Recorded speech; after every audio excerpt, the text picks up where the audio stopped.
with Tim Clancy ahead of tomorrow's game against Dundalk. Tim, it's been quite a busy week with games since the return of football, the defeat to Derry, and then the 4-4 against Shells before tomorrow's game. How do you reflect on the last couple of games last weekend? Disappointing with the goals we're conceding, Jamie. Monday was disastrous. If you look at the 4 goals that we conceded, they're all avoidable, and all 4 of them are practically individual errors. So it's something that we've spoke about this week, and we can't afford that tomorrow night. And again, the goal against Derry is avoidable as well. So that's something that we're really concerned about in regards to the game tomorrow night. But it's an area that can be easily fixed as well.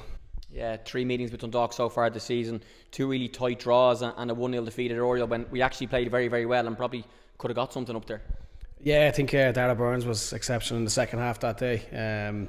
Shepherd made a few great saves up there, and same as the home game with Drew Nell, he made a few really, really good saves late in the game to deny Owen Doyle as well. So there's very little between them, the teams, especially in them 3 games, and I found we probably could have come out with maybe 2 wins or even 3 wins in them, and that's certainly what we need to do tomorrow night. We know the scenario of the Cup. If Derry win the Cup, 4th will get Europe, but for now we're not sure what will happen there. So 4 points behind Dundalk, who are currently 3rd. In that scenario, how important is the game with only 5 left to play? Yeah, we have to win tomorrow night. We want to qualify for Europe off our own back and not relying on anyone else. So that starts again tomorrow night. It's a big game for us, and it's one that we're looking forward to, and we're back to winning ways. And the form had been really good up to the international break with the 5 wins, so I'm sure you're quite confident and hopeful that the lads can rediscover that. Yeah, and again, I think if there is a positive to take from Monday, it's going 4-2 down.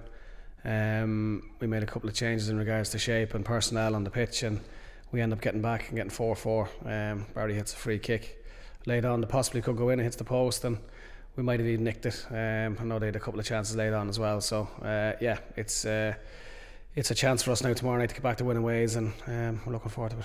And speaking of selections, Jamie Lennon will be suspended, having been sent off literally the last ball in Talca, but Tom Gravosky, Chris Forrester and Anto Breslin all available again, so you've lost 1 but regained 3 as such.